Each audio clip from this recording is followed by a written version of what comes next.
Alléluia, alléluia, alléluia.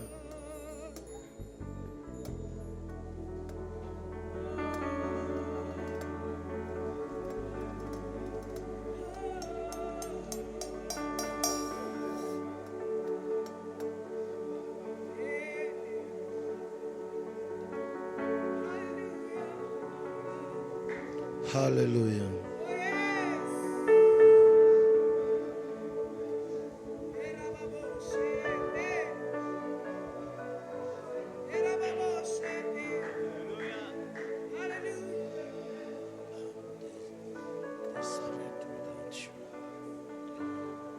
Alléluia.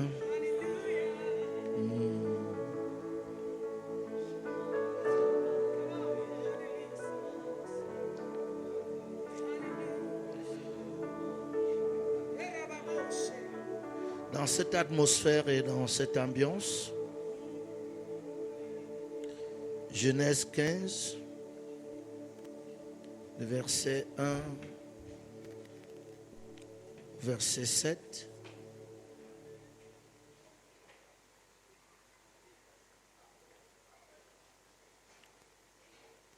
On peut se mettre debout, Genèse 15, verset 1 à 7.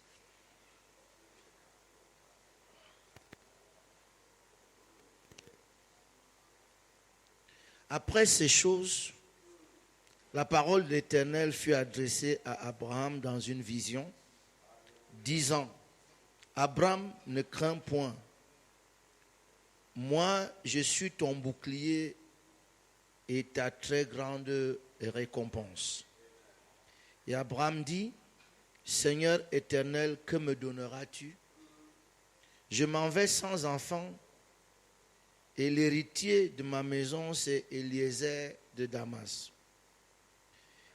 Et Abraham dit, voici, tu ne m'as pas donné de postérité,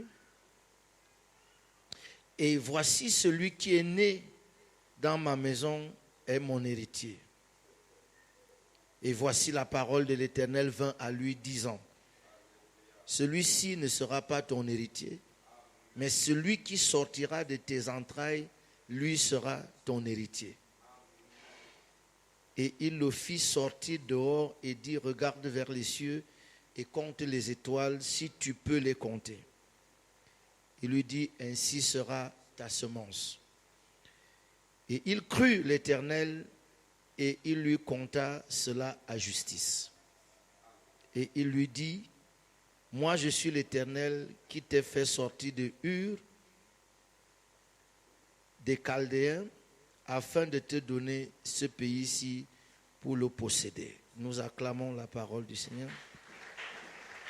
Merci Père pour la lecture de ta parole qui est déjà une bénédiction en soi, car il est écrit, heureux celui qui lit et heureux ceux qui écoutent.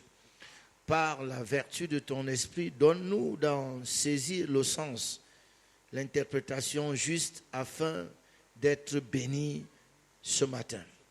Qu'il y ait une performance ce matin, la performance de ton esprit donnant vie à chaque parole et la performance de ta parole annonçant les choses qui vont certainement s'accomplir.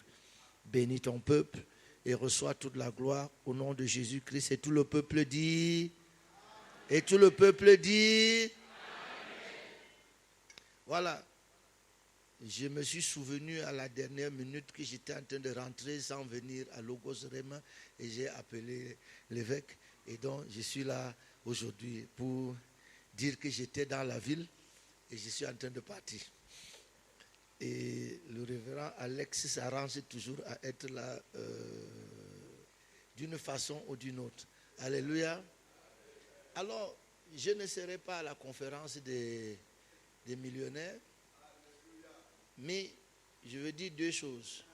La première, c'est que je veux que ce que je veux dire ce matin soit considéré dans la conférence des millionnaires. Et de deux, je veux exceptionnellement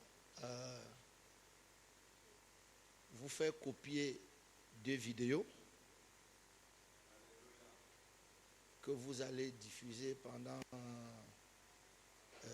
conférence. La première vidéo est sur le...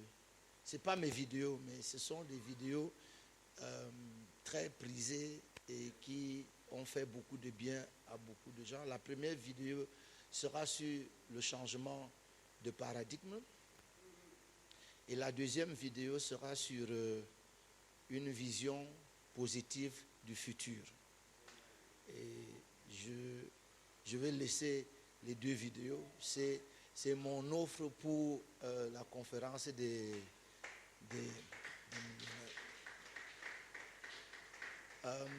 ces deux vidéos-là ont la possibilité de refaire tout notre système pour nous propulser vers l'avant. D'accord? Que Dieu vous bénisse. Alors, je veux parler ce matin avec la pensée que la foi en Jésus, ça sert à quelque chose. C'est-à-dire, si vous voulez un titre, la foi en Jésus, ça compte. La foi en Jésus, ça compte. Il faut que les chrétiens ne l'oublient pas. Que l'histoire des hommes de la Bible est devenue ce qu'on peut étudier seulement à cause de la foi. Si leurs noms sont dans la Bible, y compris les grandes prostituées, c'est à cause de la foi. Des gens que vous n'auriez jamais eu envie de vous arrêter pour écouter, vous ont parlé dans la Bible et vous les avez écoutés et c'était seulement parce qu'ils ont eu la foi.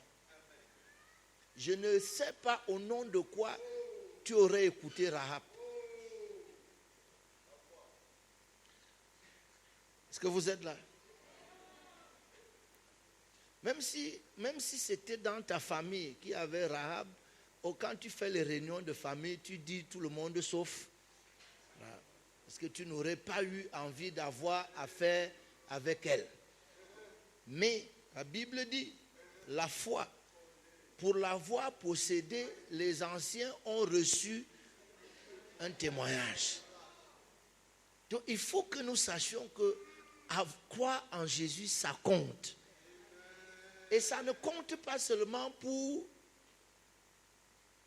après la mort. Est-ce que vous pouvez m'écouter? Alors, il y a cet homme dont la vie a changé à la dernière minute, le brigand sur la croix. Il n'a pas eu l'opportunité de croire en Jésus toute sa vie. Il a cru en Jésus au dernier moment de sa vie. Cependant, Jésus lui a dit aujourd'hui même. C'est-à-dire que la foi, j'aime quand vous lisez Hébreux 11, verset 1, dans lui second, vous avez une mauvaise compréhension parce que lui second dit or. King James dit now. C'est-à-dire que la foi, c'est pour maintenant. C'est-à-dire que la foi, il ne faut pas confondre les deux mots. L'espérance, c'est pour demain, mais la foi, c'est pour aujourd'hui. Donc, la foi est pour qu'aujourd'hui, vous puissiez faire la différence. Il faut qu'aujourd'hui, votre vie soit différente de ce qu'elle était hier. Dis à un voisin, la foi, ça compte. Alléluia. Et donc, j'aime ce verset-là, 43 de Luc 23, où Jésus dit à ce brigand qu'aujourd'hui, tu seras avec moi au paradis. C'est-à-dire aujourd'hui. Donc, le paradis, c'est une affaire d'aujourd'hui. Et le paradis, c'est une affaire d'aujourd'hui. Parce que lorsque Dieu a créé l'homme, avant de le former pour qu'il vive sur cette terre, il a d'abord planté le jardin. Donc, l'ADN de l'homme est associé au paradis. C'est-à-dire, quand l'homme n'est pas dans son paradis, il souffre. La Bible dit, est-ce que vous me permettez? La Bible dit, l'Éternel Dieu forma l'homme, la poussière de la terre. Et la première chose que Dieu a faite, c'est de planter lui-même un jardin. Et de planter lui-même un jardin. Ça veut dire que dans la constitution de l'homme, il n'est pas adapté à vivre autrement. Et c'est parce que nous ne sommes pas dans les conditions premières que nous souffrons. Mais quand Dieu a pensé que l'homme doit vivre sur cette terre, il a d'abord créé le paradis. Donc, on ne peut pas normalement vivre autrement. Est-ce que vous êtes là? Et donc, lorsqu'il sauve, c'est là, lorsqu'il sauve ce brigand, il lui dit, aujourd'hui tu seras au paradis. Écoutez-moi, chers amis. Si Dieu a réservé le paradis aujourd'hui seulement pour celui qui meurt, alors ceux qui sont restés en vie, il y a une grosse injustice parce qu'il aurait dû nous enlever tous. C'est-à-dire, s'il dit à celui-ci aujourd'hui, c'est parce que lui, il est en train de partir et donc il est en train de lui dire que tu ne perds rien. Aujourd'hui, toi aussi. Ça veut dire définitivement que ceux qui restent sont eux aussi au paradis. La vie avec Christ ne peut pas être autre chose qu'un paradis. Permettez que je vous parle. Quelqu'un m'a dit récemment, d'ailleurs je n'ai pas aimé ce que certains pasteurs ont fait de certaines choses le sujet de leur prédication. Il y a eu beaucoup de problèmes à Kinshasa ces derniers temps. Et puis un pasteur qui venait de Kinshasa m'a dit, je constate que quand les pasteurs connaissent la gloire étant jeunes, c'est une catastrophe. Et puis je lui ai dit, non, c'est pas tellement ça. Le vrai problème, c'est que quand moi je suis entré à l'église, on m'a éduqué comment souffrir. On m'a éduqué comment endurer la souffrance. On m'a préparé, mais on ne m'a jamais préparé si jamais la gloire arrivait sur mon chemin, si jamais quelque chose de bien arrivait sur mon chemin. On ne m'a jamais préparé à ça. Et c'est ça qui arrive, parce qu'on n'a jamais préparé les gens à vivre la gloire. Et quand la gloire arrive, ils sont totalement inadaptés. Ce n'est pas une affaire d'âge, c'est une affaire d'adaptation. Donc il faut que le discours de l'Église aujourd'hui change. Parce que si vous citez l'apôtre Paul, il faut le citer dans tout. Il dit, je sais vivre dans la disette, mais je sais vivre aussi dans l'abondance. Mais notre église, on a préparé les gens qui savent vivre dans la disette, dans la pauvreté. Ils s'en sortent pas mal, mais on ne les a pas préparés à vivre dans la... Et peut-être même que Dieu voulant limiter les dégâts, fait en sorte que nous ne soyons pas dans l'abondance aujourd'hui, parce qu'il ne veut pas entièrement nous perdre, parce que personne ne nous a jamais adaptés, ne nous a jamais aidés. J'ai parlé la dernière fois, j'ai lu Cantique 1, verset 3. Il dit, ton nom est un parfum qui se répand. Alors, quand tu commences à avoir un nom, on ne t'a pas appris comment gérer le nom. Quand ton nom devient grand, d'abord, personne n'a espéré que tu aurais un nom. Donc, ce n'était pas... Personne n'a espéré que tu aurais un nom. Et voilà que subitement, tu as un nom. Et tu es complètement... Est-ce que vous êtes là? Donc, il faut que nous sachions que la foi, Jésus a dit à cette femme, ne t'ai-je pas dit que si tu crois, tu verras la gloire. Donc, la foi est associée à la gloire. Donc, il ne faut pas seulement préparer les gens à souffrir, il faut les préparer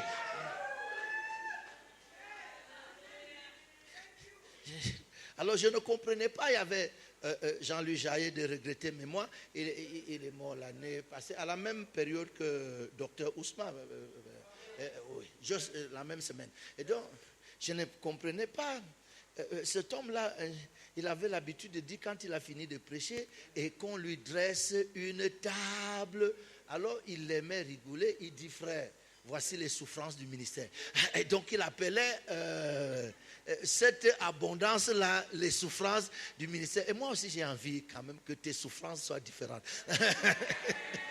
Que tes souffrances soient comme ses souffrances. C'est quand il avait une bonne table dressée devant lui, il disait frère, voici les souffrances du ministère. Il est quand même temps que tes souffrances commencent à être... Alléluia. Donc je veux... la foi, ça compte. Regardez. Alors cet homme, Abraham, vous connaissez son histoire, il a commencé l'aventure avec Dieu à 75 ans, ce n'est pas très tôt. Et donc, le texte que nous lisons, Dieu lui dit, Abraham, je suis ton bouclier. Alors, je suis choqué, mon évêque, parce que Dieu se fout de nous.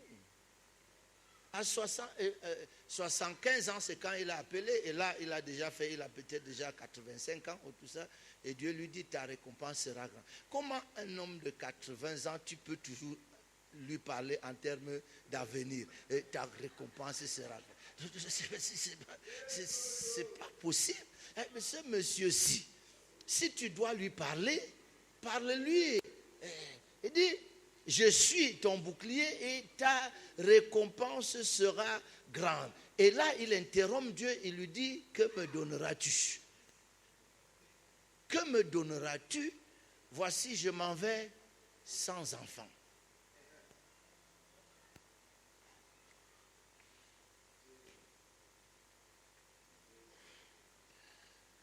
Tu ne peux pas me parler d'avenir quand le présent est obscur. C'est ce qu'Abraham essaie de lui dire. Il dit, que me donneras-tu devant là-bas? Ma réalité d'aujourd'hui, je m'en vais sans enfant et je suis sur le point de vivre la plus grande des humiliations parce que c'est l'esclave qui est né dans ma maison qui sera mon héritier. Donc Abraham, le jour où on va l'enterrer, on dira son héritier, c'est son esclave. Pour les hommes de l'époque, c'est une grande préoccupation. C'est une humiliation parce que nous sommes dans une culture où les esclaves n'héritent pas de leur maître. Mais cet homme, comme ça vous choque aujourd'hui qu'une femme est morte, un homme est mort et son chat est resté son héritier, et ça existe déjà. On lui dit que c'est son esclave. Abraham n'a pas envie de survivre pour voir ce passé-là, cet avenir-là arriver. On l'enterre, tous les biens qu'il s'est acquis.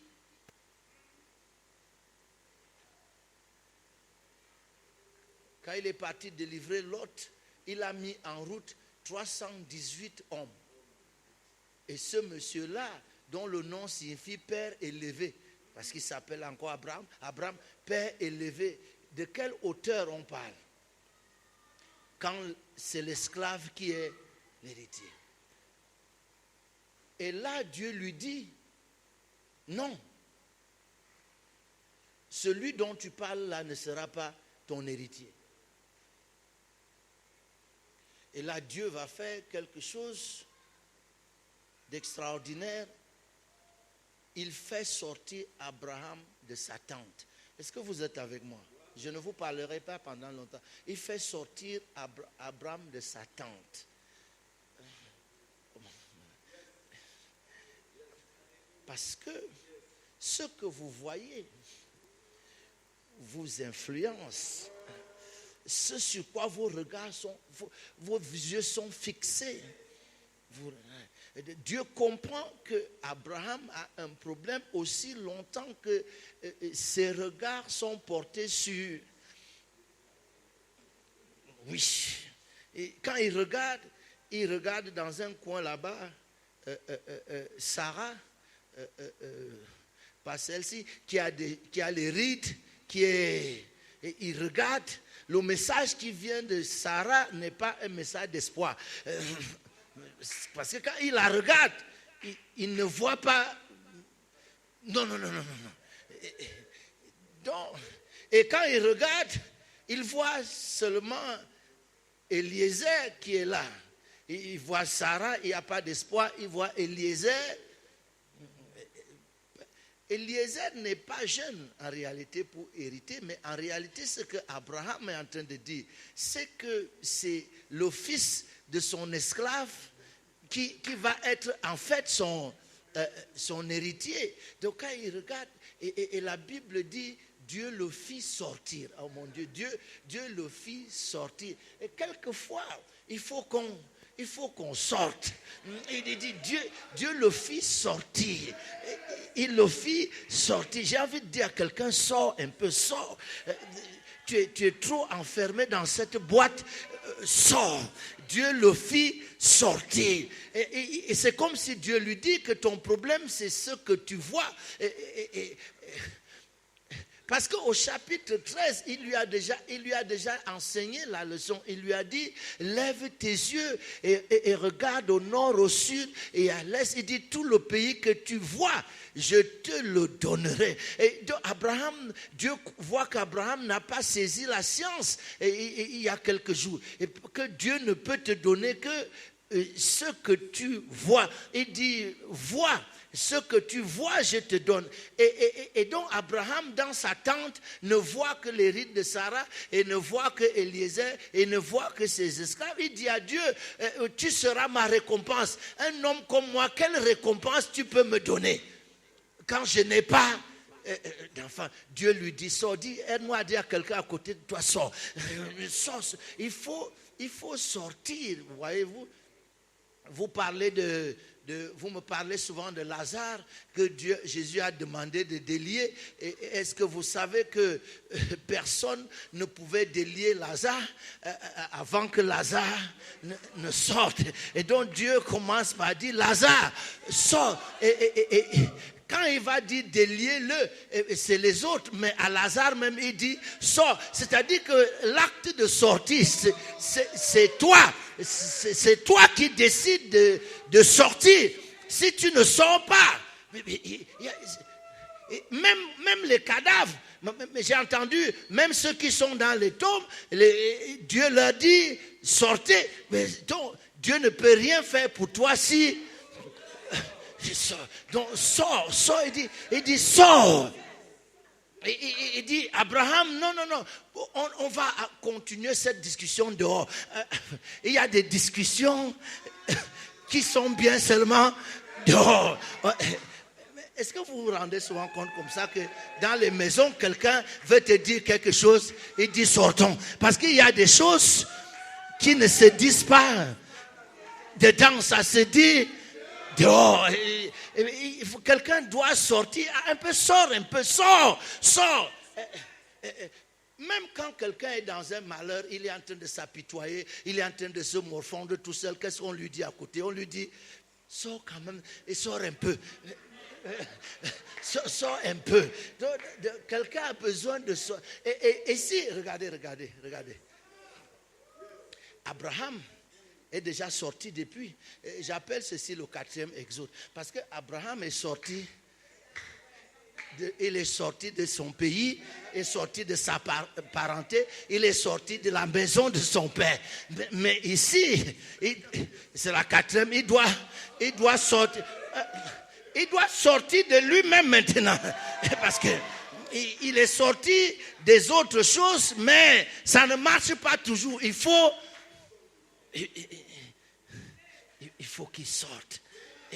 Il y a des discussions qui ne peuvent pas continuer dedans. C'est dehors. c'est dehors. C'est dehors. Et Dieu dit, il y a un pays que j'ai préparé pour vous, un pays où coule le lait et le miel. Mais avant tout, il faut d'abord sortir. Mais c'est pour ça qu'il y a Exode. C'est-à-dire que le pays où coule le lait et le miel, là, il ne fuit pas. Mais toi, tu ne peux pas l'avoir à moins que tu ne sortes. J'ai même entendu plein de choses comme ça. Dieu dit sortez du milieu d'eux. C'est-à-dire que Dieu est toujours en train de dire il faut sortir. Si tu es inconfortable dans une zone, il faut sortir. Et même quand tu es confortable, c'est pour ça qu'on parle de sortir de sa zone de confort. Et même quand tu es confortable, si tu dois aller plus loin, il faut sortir. Il n'y a pas d'évolution possible si tu n'es pas capable de sortir. Est-ce que vous êtes là? Et donc il lui dit sors. Il lui dit sors. Sors. Il faut voir autre chose que ce que tu vois jusqu'à présent. C'est peut-être parce que ce que tu vois forme une image dans ta pensée. Et même quand tu n'es... Regardez, je vais vous dire, vous savez ce qui a fait le bonheur du fils prodigue? C'est que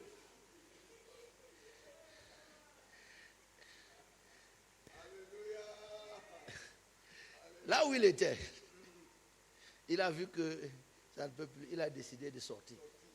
Mais il est sorti parce que l'image qu'il avait au-dedans de lui était toujours l'image de la maison de prière. C'est-à-dire que, je vous l'explique, ce qui a sauvé ce jeune homme, c'est que ce qu'il a vécu au dehors n'a jamais vraiment affecté ce qu'il a vécu pendant longtemps chez son père.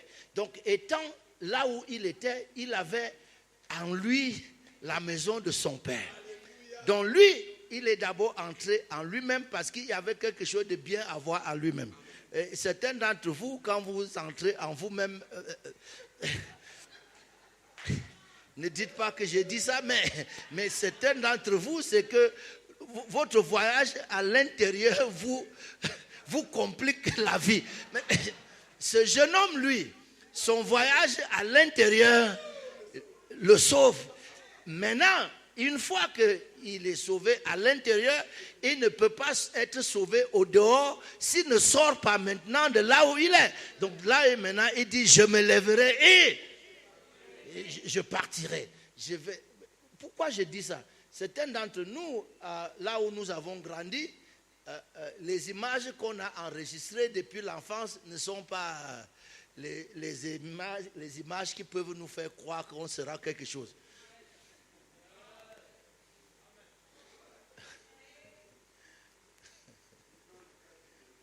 Vous savez, je vais vous dire quelque chose. On m'a dit, il faut construire. Et puis on m'a dit, même si tu n'as pas encore l'argent pour finir, si tu mets 4 murs, tu entres, tu vas... Je leur ai dit que mes enfants n'ont que quelques années pour grandir. Bon. Le temps qu'ils vont grandir dans les maisons qui n'ont pas de fenêtres, parce qu'on est en train de construire, leur personnalité sera déjà fermée. Je préfère pour l'instant louer une maison qui est bien, comme ça ils grandissent dans un intérieur qui est bien. Après on verra. C'est-à-dire que vous prenez les enfants à leur bas âge, vous mettez dans un truc qui n'a pas de sens, et votre entourage appelle ça la sagesse. C'est-à-dire que, bon... C'est pas du tout la sagesse. Et vous êtes comme ça en train de fabriquer le prochain président du Congo qui, la seule fois où il va voir la beauté, c'est quand il sera à la présidence. Et donc,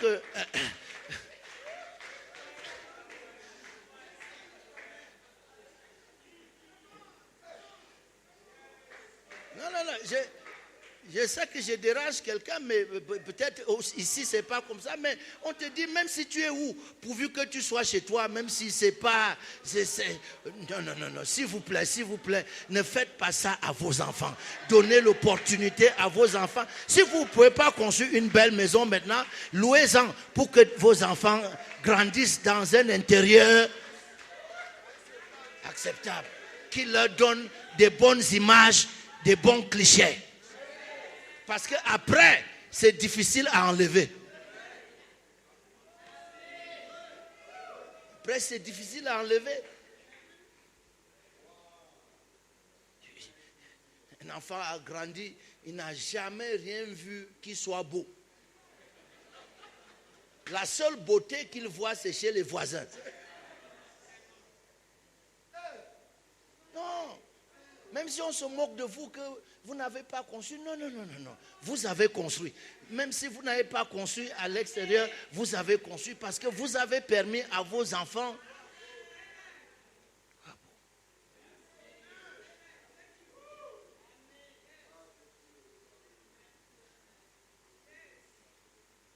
Bon, c'est un avis, mais je crois aussi avoir l'Esprit de Dieu. C'est pas ça. Mais de toutes les façons, pour terminer, il dit à Abraham, sors. Sors.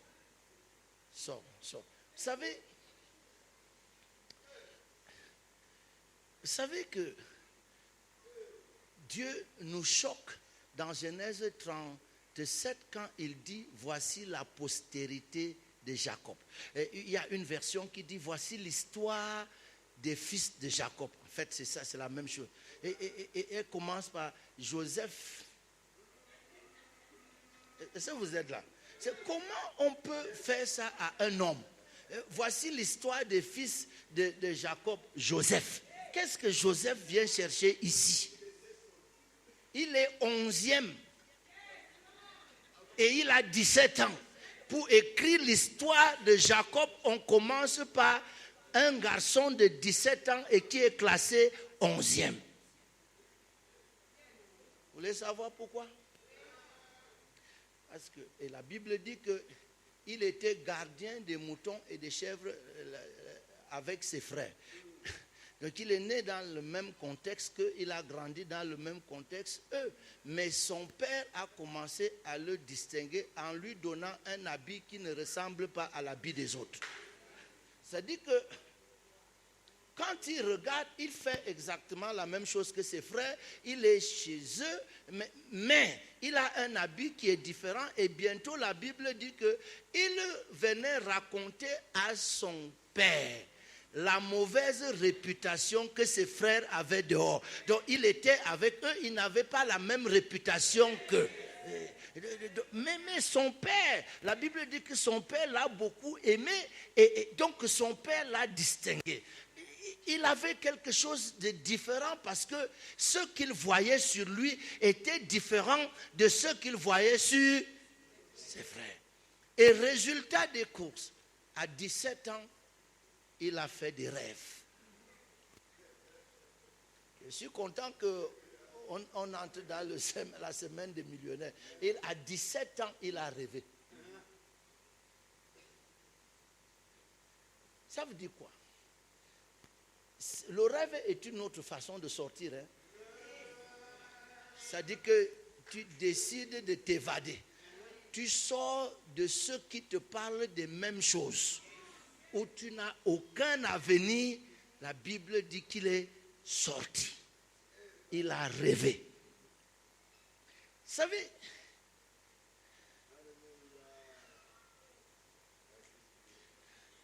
Joseph est mort à 110 ans. Papa Bernard, il est mort à 110 ans avec un satisfecit total. Il avait une vie pleine à 110 ans. Maintenant, écoutez-moi. Quand Pharaon se présente devant Jacob se présente devant Pharaon. Vous permettez, laissez-moi vous. Pharaon lui demande quel est le nombre des jours, des années de ta vie. Je reprends la question. Quel est le nombre des jours, des années de ta vie?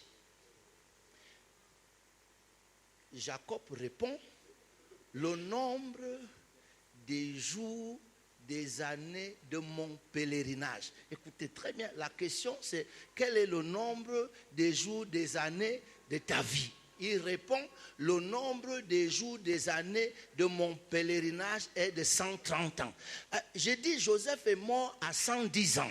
Jacob, quand il se présente devant Pharaon, il dit qu'il a 130 ans.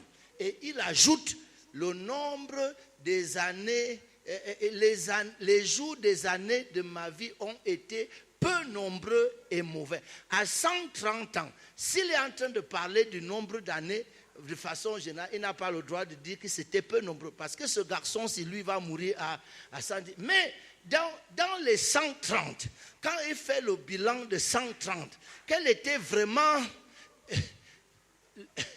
le nombre des jours où il a vécu? Dans les 130. D'ailleurs, si vous voulez que je fasse un peu d'arithmétique avec vous, ça fait 23 ans qu'il vit dans le deuil. Parce que depuis que Joseph a été vendu, et jusqu'à ce jour, il est dans le deuil. D'ailleurs, la Bible dit que son esprit s'est ranimé quand il a vu des choses. Donc, ça fait 23 ans qu'il vit. Mais il est sur la terre, mais il ne vit pas. Il est dans. Donc, si vous enlevez 23 de 130, c'est déjà un bon. Maintenant, si vous enlevez là où lui-même a dit que à la banque, j'ai été servi 14 ans pour tes 2 filles et 6 ans pour ton troupeau. Vous ajoutez 20 ans sur les 23, et ça fait 43 ans. Vous enlevez 43 de 130.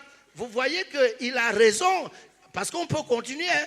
On peut continuer à enlever les années de vie réelle. Donc c'est pour ça qu'il dit qu'en fait, ce que je n'ai fait que faire jusqu'à ce jour, c'est un pèlerinage. Mais si dans ce pèlerinage-là, on doit voir combien d'années j'ai vraiment vécu. Est-ce que vous êtes là? Donc il y a des gens ici, quand on leur demande l'âge, ils disent j'ai 50 ans. En fait, c'est l'âge du pèlerinage. Dans les 50 ans, si tu cherches vraiment la vie,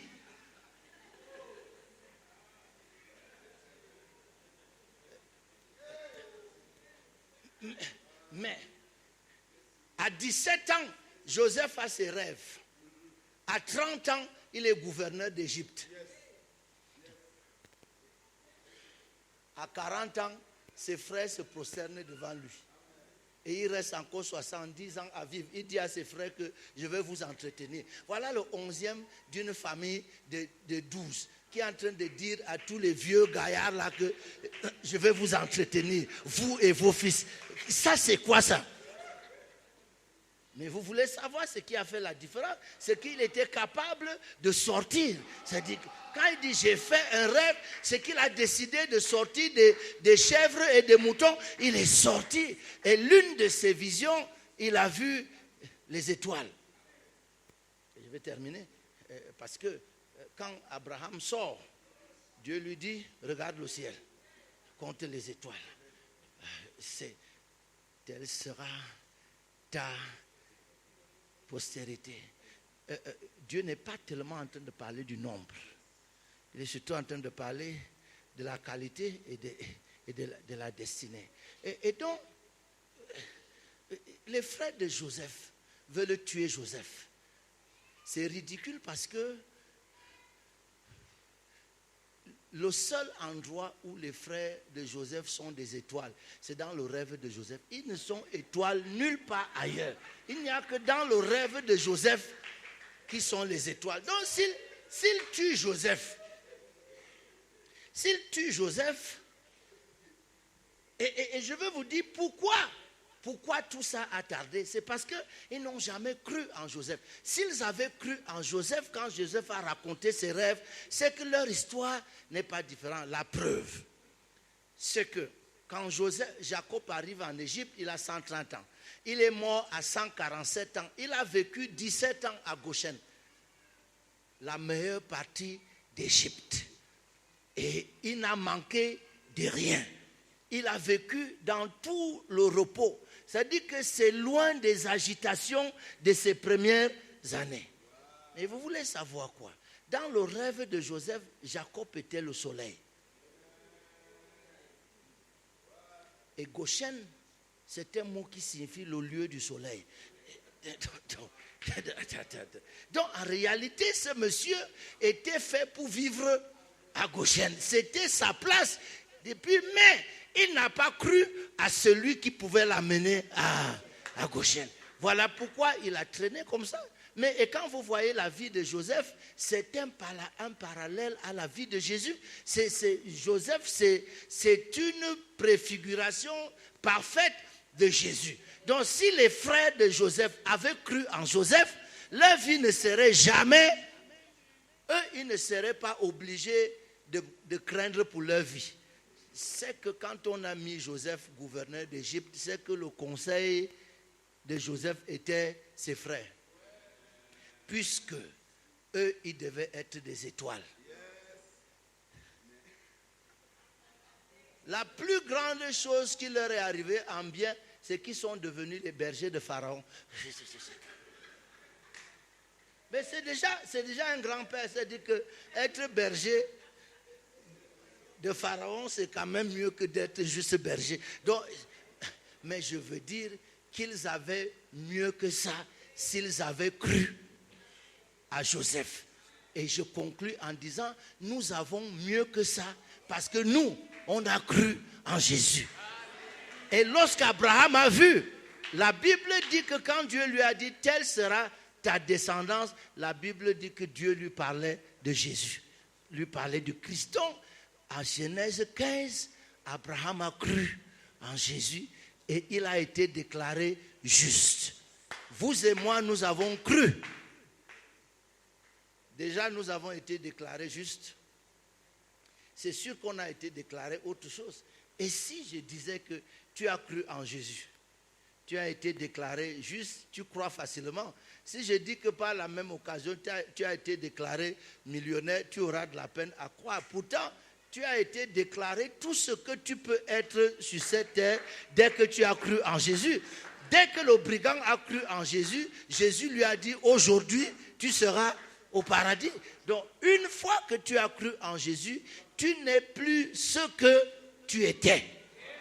Tu es devenu sûrement ce que Dieu a planifié que tu dois être. Et Dieu ne trompe jamais personne. Si Dieu a dit que tu seras ce que tu seras. Et la foi convertit le tu seras en tu es.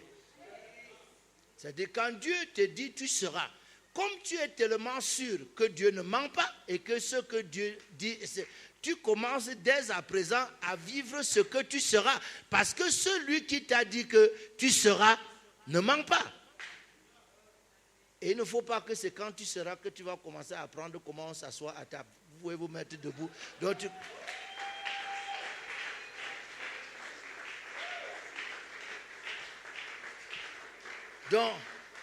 apprenons à sortir pour voir. Oui, je crois que c'est bien. C'est bien de vous connecter et apprécier Dieu qui vous donne la capacité de sortir. Je veux que ce matin tu pries et que tu dises à Dieu, je veux sortir. Je veux sortir, je veux sortir. Je veux avoir une autre vision de la vie. Je veux avoir une autre vision de moi-même. Et Joseph a dit à sa famille, vous avez planifié de me faire du mal, mais Dieu a changé ce mal en bien. Pour qu'il y ait cette grande délivrance aujourd'hui pour tout un peuple. Peut-être que la raison pour laquelle tu es dans ta famille et que Dieu t'a choisi de ta famille, c'est pour que tu sois le Joseph de ta famille. Et dans ton rêve, tes frères deviennent des étoiles. Dans ton rêve, tes sœurs deviennent des étoiles. Dans ton rêve, tes parents deviennent le soleil et la lune. Tu es peut-être la clé par ta foi en Jésus, la clé de ta famille. Et pourquoi pas la clé de tout un pays? Est-ce qu'on peut parler quelques instants à Dieu? Parle-lui comme tu l'as entendu. Parle-lui comme tu l'as entendu.